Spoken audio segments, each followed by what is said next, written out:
নমস্কাৰ চাবলৈ আৰম্ভ কৰিছে আসাম বিন্যাস ইউটিউব চেনেল। আজি 6 ছেপ্টেম্বৰ। এই মুহূৰ্তত দিব লৈছো কেইবাটাও গুৰুত্বপূৰ্ণ খবৰ আৰু এনে ধৰণৰ খবৰ নিতৌ চাই থাকিবলৈ চেনেলটো সাবস্ক্ৰাইব কৰি ভিডিঅ'টোত এটা লাইক কৰি দিব লৈছো ৰাতিপুৱাৰ প্ৰথমটো খবৰ।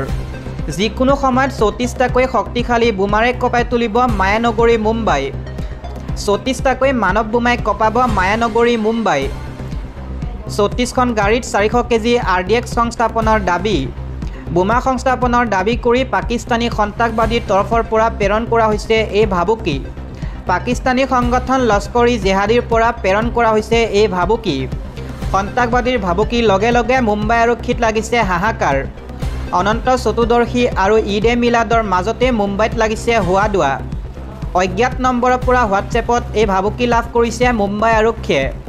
এই ভাবুকিৰ পিছতে বাৰ্তা প্ৰেৰকৰ সন্ধানত চলিছে আৰক্ষীৰ অভিযান। দিব লৈছো আন এটা খবৰ। পুনৰ এক জঘন্য কাণ্ডই জোকাৰিছে ৰাজ্য। ঘৰত কোনো নথকাৰ সুযোগ লৈ কিশোৰীৰে জঘন্য কাণ্ডৰ অপচেষ্টা এগৰাকী লম্পটৰ। এবাৰ 7জনীকৈ বিয়া পতা 57 বছৰীয়া হজৰত আলীৰ বিৰুদ্ধে এই কুকাণ্ডৰ অভিযোগ উত্থাপন হৈছে। লখিমপুৰৰ কদমটেঙা বস্তিত সংঘটিত হয় এই ঘটনা। কুকাণ্ডৰ অভিযুক্তক ইতিমধ্যে গ্ৰেপ্তাৰ কৰিছে আৰক্ষীয়ে। দিব লৈছো ৰাজ্যৰ লাখ লাখ ৰেচন কাৰ্ডৰ হিতাধিকাৰীলৈ এটা জৰুৰী খবৰ।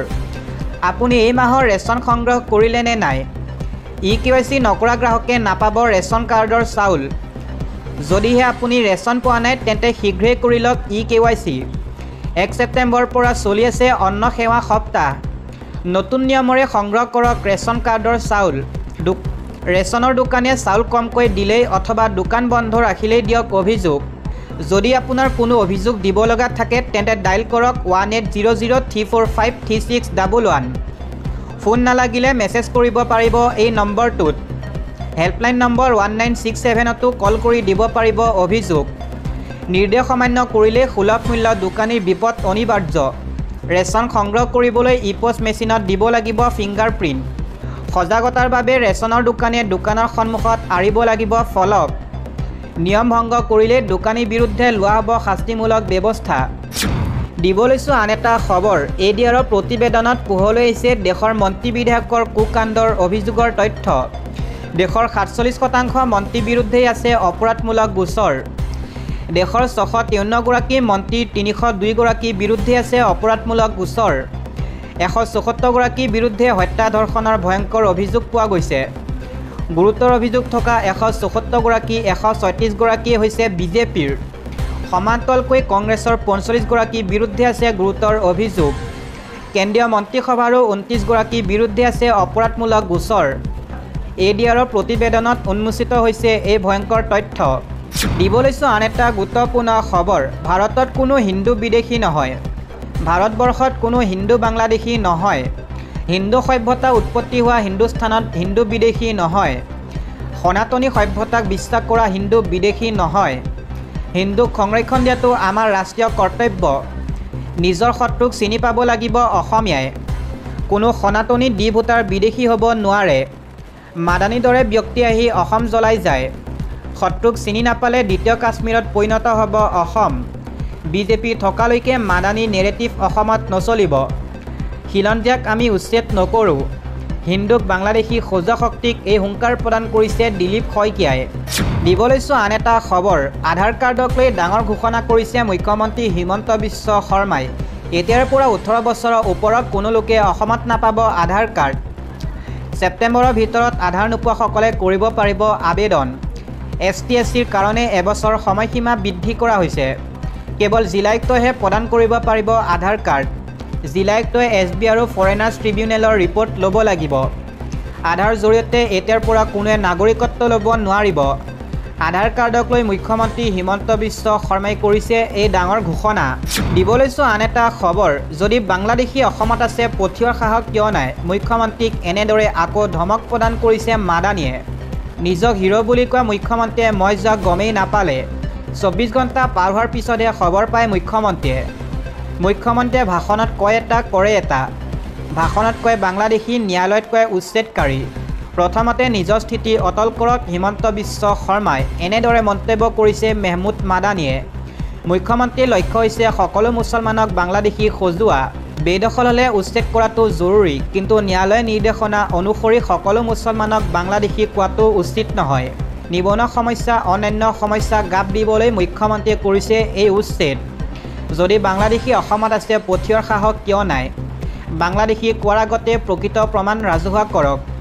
আজিলৈ কেইটা বাংলাদেশী পঠিয়ালে তাৰ প্ৰমাণ ৰাজহুৱা কৰক মুখ্যমন্ত্ৰী হিমন্ত বিশ্ব শৰ্মাই।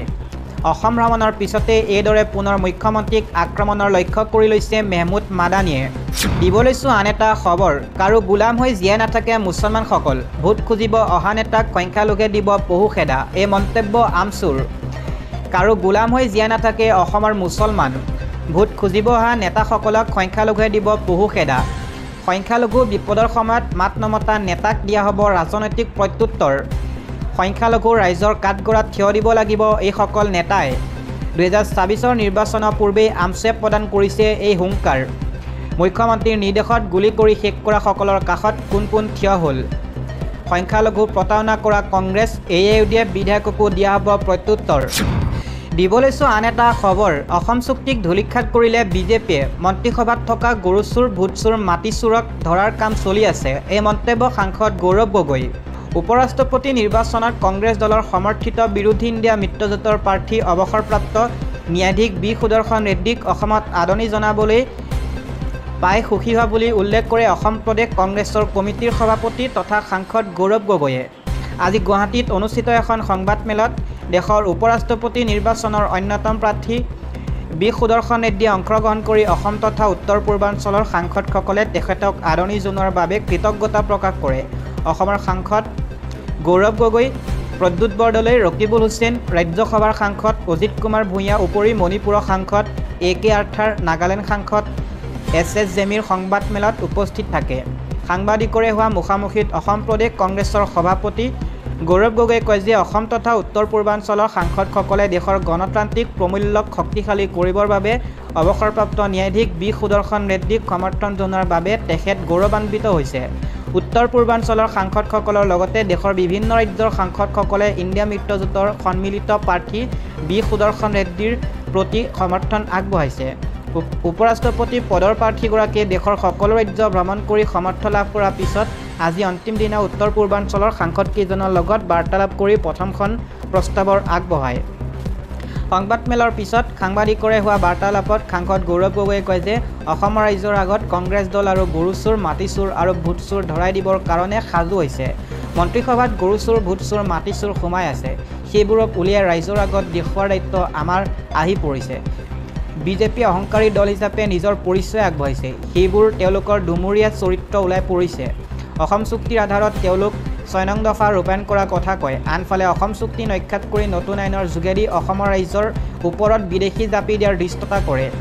অসম আন্দোলনৰ 855 জন শ্বহীদৰ লগতে কা আন্দোলনত নিহত হোৱা শ্বহীদসকলক এই চৰকাৰে চূড়ান্ত অপমান কৰা বুলি উল্লেখ কৰি গৌৰৱ গগৈয়ে কয় যে অসমীয়া ভাষা, সাহিত্য, সংস্কৃতি আৰু অস্তিত্বৰ প্ৰতিয়ে বিজেপিৰ ষড়যন্ত্ৰই ভাবুকি আনিছে। বিদেশী বোজা অসমৰ ৰাইজে মানি নলয় বুলিও তেওঁ উল্লেখ কৰে। গগৈয়ে লগতে কয়, বিজেপি দল আৰু চৰকাৰে শেহতীয়াকৈ অসমৰ হিন্দু মুছলমানক ধৰি বিভিন্ন ধৰ্মীয় সম্প্ৰদায় আৰু জাতি জনগোষ্ঠীৰ মাজত নতুনকৈ বিদেশী জাপি দিয়াৰ ব্যৱস্থা কৰিছে। সেয়া অত্যন্ত পৰিতাপৰ বিষয়। নতুন বিদেশী সংস্থাপনৰ বাবে চৰকাৰে যি প্ৰতিক্ৰিয়া আৰম্ভ কৰিছে সেই জাতিদ্ৰোহী সিদ্ধান্ত বুলি উল্লেখ কৰি অসম প্ৰদেশ কংগ্ৰেছৰ সভাপতি গৌৰৱ গগৈয়ে কয় যে লোকসভা চলি থকাৰ সময়ত কেন্দ্ৰীয় চৰকাৰে বিষয়বোৰ সংসদত উত্থাপন কৰি আইনগতভাৱে আলোচনা কৰাৰ ব্যৱস্থা নকৰি গোপনে অসম ৰাইজৰ ওপৰত বিদেশী বোজা জাপি দিয়াৰ কথাটো ৰাজ্যখনৰ কোনো মানুহেই ভাল পোৱা নাই। এয়া এক অগণতান্ত্ৰিক সিদ্ধান্ত বুলিও সাংসদজনে উল্লেখ কৰে আৰু ইয়াৰ বিৰুদ্ধে ৰাইজক সজাগ কৰিবলৈ কংগ্ৰেছৰ দলে তৃণমূল পৰ্যায়লৈ কাম কৰি যাব। 2026 চনত বিজেপি আৰু তেওঁলোকৰ সহযোগী দলৰ চৰকাৰ উফৰাই কংগ্ৰেছ দলৰ চৰকাৰ অনা হ'ব বুলিও সাংসদগৰাকীয়ে কয়। ইফালে BTR নিৰ্বাচনত ভবাতকৈও সাংগঠনিক দিশত কংগ্ৰেছে শক্তিশালী স্থিতি গঢ়ি তুলিব পাৰিছে বুলিও কয় গৌৰৱ গগৈয়ে। BTR ফলাফল আশাবৰ্ধক হ'ব বুলিও গৌৰৱ গগৈয়ে উল্লেখ কৰে। BTR আটাইকেইটা সমষ্টিতে প্ৰাৰ্থী দিয়াৰ লগতে এটা সমষ্টিতে 2-3জনকৈ প্ৰাৰ্থীয়ে কংগ্ৰেছ দলৰ হৈ প্ৰাৰ্থিত্ব বিচাৰিছিল আৰু দলে আমাৰ বিধায়কসকলক 40টা সমষ্টিৰ ভিতৰত প্ৰত্যেককে 2-3টাকৈ পৰিষদীয় সমষ্টিৰ দায়িত্ব প্ৰদান কৰিছে। BTC ৰাইজে বিজেপি আৰু UPPLৰ দলৰ ঠগ প্ৰবঞ্চনাৰ কথা ইতিমধ্যে জানিব পাৰিছে আৰু সেইবাবে কংগ্ৰেছ দলৰ প্ৰতি সমৰ্থন আগবঢ়াইছে। BTC নিৰ্বাচন বুলিয়েই নহয়, অহা বিধানসভা নিৰ্বাচনতো কংগ্ৰেছ দলে শক্তিশালী যুঁজ দিবলৈ সক্ষম হ'ব আৰু সেইবাবে কংগ্ৰেছ দলৰ প্ৰাৰ্থিত্ব লাভ কৰিবৰ বাবে ইতিমধ্যে প্ৰতিযোগিতা আৰম্ভ হৈছে। প্ৰাৰ্থিত্ব কেন্দ্ৰিক যুঁজ আৰম্ভ হোৱা মানেই কংগ্ৰেছ দলৰ প্ৰাৰ্থী জিকাৰ সম্ভাৱনীয়তা বৃদ্ধি পাইছে।